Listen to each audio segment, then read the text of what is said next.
As soon as you step inside of BYU's LaVell Edwards Stadium, your nose is blasted with the sense of the concession stand food. It's easy to sniff out the place selling barbecue sandwiches, the one grilling up hot dogs, or the spot dishing out crispy chicken tenders. But there is one item you probably won't smell: the cougar tail. Now, if you're not familiar with the food options at Edwards Stadium, you might be wondering what I'm talking about. And you wouldn't be alone. West Virginia musician Philip Bowen had the same question when he stopped by BYU Sports Nation with Spencer Linton and Jerem Jordan during his visit to Provo to support the West Virginia Mountaineers. I got a question for you. Yeah. What is a cougar tail? You got to get a cougar tail. Maple bar, like a 18-inch long maple bar donut. Yeah, all right. Well, it's not quite that long, but we will get to that in a moment. The Big Donut has been a big hit with broadcast analysts like Robert Griffin III. I mean, this right here. I'm going bite, pass. This is like the glizzy of donuts right here. Yeah, this is the mothership right here. That thing good now. No, maple. And Sean Farnham. Hey, what's up, Sean? How you doing, man? I mean, I'm really only here for the Cougar tails, but Cougar fans would rate the massive sweet treat a home run. Or maybe I should say touchdown, since we are at a football game. Something we do every game. It's just a tradition. They're unique. It's part of what BYU football is about. Are you guys going to share this, or is this just for these two guys? It's their first games. They have to experience it. They have to know why everyone else loves it. Not as a matter of peer pressure, but to see if they enjoy it the way that all of us have. Even the Mountaineer faithful from West Virginia had to partake of the mapley goodness. I think it's delicious. I would definitely get it again. Absolutely delicious. You can't tell by looking at me, but I used to weigh 230 pounds, and I know my pastries. That's one heck of a good cougar tail. Awesome. Very delicious. So I'm also getting a cougar tail. On the box, it says tradition and legacy covered in frosting. But how many of these same fans know the legacy of this enormous fried treat? What year did they serve the first cougar tail? I'm going to guess 1955.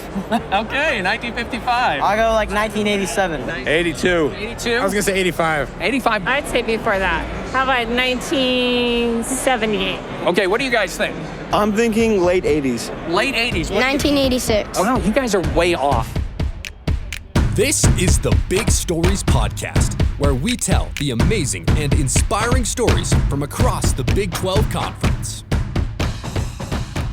I'm your host, Cleon Wall. I'm also a proud BYU grad from the class of 1998. I'll admit I wasn't sure when the first cougar tail was served to Brigham Young football faithful, or how this non-diminutive delectable donut came to be. But I was told that Russell Robertson could fill me in on the cougar tail's origin story, and he's a large part of that story. So let's take a bite. Let's dive in. I grew up in Northern California in a town called Oroville. After serving a mission for the Church of Jesus Christ of Latter-day Saints, Russ eventually made his way to Provo to study child development and family relations at BYU. I was going to be a marriage and family counselor. I was working part-time when I was going to school at the BYU bakery, which at that time was in the basement of the Wilkinson Center. I was the cleanup boy, and so I got to sweep the floors and do the dishes, and then that evolved into me making things, and then I was in charge of running the ovens and weighing up the cakes and helping with donuts. That's where I learned how to make the donut. I picked it up really fast, I think. And so it was very easy to make that dough, to get the ingredients correct, to mix it, to let it sit and rest, and then you have to punch it down and let it come up again. And so it was just a learning process as I did it, but I had no real training other than in the bakery. Russ loved the job so much that he jumped at a full-time opportunity at the bakery after graduating. He and his wife settled in Provo in 1979, and Russ spent the next 16 years baking cookies, brownies, and cakes for the BYU community. But in 1995, that chapter came to a close when BYU made the decision to shutter the bakery. We were all wondering what we were going to do, because they very easily could have let us all go because they just completely did away with that. But there were, I think at the time, there were 5 full-time employees in the bakery, and so they sent us to the different centers. Those centers were food hubs on campus where students and employees gathered to grab a bite to eat. Russ, though, was given a different job. They put me in charge of the donut production. I would go in like at 7 at night and work till 4 in the morning because the centers wanted donuts early in the morning to put out with breakfast. And it was anywhere between probably 150 to 250 dozen donuts a day. The donuts, Russ deep fried, were pretty standard. We did a glaze, a chocolate top, a twist, a Persian, a fritter, cake donuts. Little did Russ know that BYU's donut game would change in 2003. The dining service director, who was Dean Wright, his boss had visited some schools, and they had signature items that they sold at sporting events. And so the boss came back and asked Dean Wright to come up with something here at BYU. Wright told BYU Magazine that plenty of ideas were tossed around, everything from a one-of-a-kind hot dog to a signature plate of nachos, but nothing stuck. Then one day, while walking through a campus building, Wright passed a taxidermied cougar. That moment sparked an idea. So Dean Wright, with his wife, they kind of worked at home on different things, and he says, let's see what we can do with a donut. A donut, if it's long and skinny, looks like a cougar tail. And so they came up to me at the donut shop and said, what can we do? That's when Russ went to work. We had a traveling proof box with screens that were 18 inches long and about 3 inches wide. And so it had to fit the dimensions in this proof box and fryer. 15 inches is as long as we could make them to fit through the machine and on the sheet tray when they came out. So 15 was just a good even number, and it was easy to work with. We got a cutter that would cut them into the strips, but we still had to get out our ruler and measure the 15 inches and cut every one of them at 15 inches in length. LaVell Edwards Stadium finally had their signature item. By the time that first year was done, we were probably making 400. They weren't a big seller, and it was because people didn't know what they were. The donut didn't return for the 2004 football season due to a lack of interest. The next year, it took off. As it got out there and people started buying them, and they go, wow, where'd you get that big, long maple bar? That's really neat. I had to get one. That'll feed my family of 4, so I don't have to buy all these little individual ones. Russ went from making hundreds of cougar tails to cranking out thousands. A sweet explosion in demand that meant a lot more work for Russ and the donut crew. We were making them for 17 hours straight, and then we still had to finish icing them and putting them in the keeper boxes for delivery down to the stadium. So it was a long process. I remember when it was around 2,000 cougar tails a game, and that was kind of stretching it for us based on the size of the space, how we were making donuts in that location. John McDonald is BYU Dining Services executive chef. And then as the Culinary Sports Center come online, we kind of build it to handle larger production. We did have a week or two in between sometimes when we didn't have to make any, which was very nice.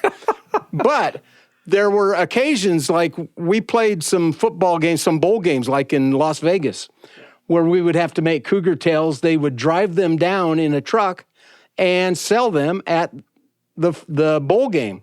We tried to set a world record one time with the longest maple bar, of which we used cougar tails for that. It was a mile long, and we'd lay them end to end, and then we'd go along and fill in the gap with some maple so it looked like all one maple bar. And then they sold those maple bars, the cougar tail, by the inch to students or whoever wanted to buy one. So it is in some record book somewhere. Russell, that sounds like it's cheating. Russ continued to make cougar tails until he retired in 2014. We were making usually between 3,500 and 4,000 cougar tails. For a football game. For a football game. Yeah. BYU Dining makes a few more of the glazed pastries today. You know, our average right now in football games is about 12,000 Cougar Tails. Over 14,000 is our record. And this is Dining's Director of Support Services, Joe Rodriguez. We just started investing in equipment and refining our processes and making sure that we kept that consistency on the quality, which is really big for us. The night before BYU hosted West Virginia, Emma introduced me to the mapling of the 15-inch bar. We put them on the trays, and then we take this grate, flip it onto it, and then take both, flip it onto the maple. And this is a big tub of maple, right? It is a pretty big tub of maple. So you flip the donuts over into the tub, you shake it off, and then you pull it back. Yep, and then we fix if there's any like holes in the maple to make sure it's all covered. 50 pounds of icing can go into one of our icing tables. And that can ice about 130 to 140 Cougar Tails. Jared Wilkey is the current king of making Cougar Tails. He uses a massive sous vide to heat up those 50-gallon buckets of icing. So you started icing when? We started icing at 5 p.m. Okay, so 5 p.m. How long and you'll go till when? About 1 a.m. How many Cougar Tails are you getting ready for this game against West Virginia? I believe the total order is 11,772. That's very specific. Jared then led me to an area where the initial magic happens. Inside is a massive mixer and a sheeter that rolls the dough out to the right thickness. But even with all of the modern equipment, one thing hasn't changed since Russ retired. We have a cutter that cuts it by the width that we need, but we've not yet gotten anything else for it, so we cut it all by hand. The length is determined by us, a ruler, and a pizza cutter. How many end up as duds? Almost every single one of them is still pretty high quality. But even if we do have something, like last game, we had one of these rolling keepers tip over, and so some of them got damaged in some way, like got folded, got smushed. People still wanted to have them. So they sold them out a little bit less, and people still enjoyed them. The only downer? You can only find the 15-inch fried fabulousness at BYU sporting events. We consider it just as part of the fan experience. But Job did say the Big 12 tried to get in on the Cougar Tail yumminess. They want our product. Like for the basketball championship game, they want a recipe. They want to be selling Cougar Tails. So that's that it's been noticed even outside of Utah. Wait, did you give it to them? No. That signature food item BYU Dining Services was searching for back in the early 2000s, it's now known nationally, a fact that still surprises the man who helped create the massive maple bar. Did you expect it to be as popular as it is today? Never. I just thought people eat a donut and it's a treat, but I just never thought that they would ever sell 15,000 at a game. That's just unbelievable to me that people would buy that. Do you take pride in being a major part of Sure. BYU game day culture? I mean, this is a thing now. I mean, people go to a football game or a basketball game and they're like, I got to get my Cougar Tail while I'm there. It wasn't such a big deal back when I was making them and things, but I guess I'm a glory hound, I guess. It gives me something to say, hey, I made the very first one of those. My kids kind of spread that around a little bit and share that news here and there, and then somebody goes, I know the guy that made that, and so it's made me a little famous, but nobody knows my name. Until now. Thanks to ESPN and BYU Sports Nation for the sound bites you've heard in this episode. Also, a big thanks to James Call and BYU Radio's post-production team for the music and sound design. We'd love it if you would subscribe to the Big Stories podcast and tell us what you think of our episodes. If you got a big story you want to tell me, just shoot me an email at cleon.wall@byu.edu. I'm the aforementioned Cleon Wall, and we will be back soon with more big stories from around the Big 12. Big Stories is a production of BYU Radio.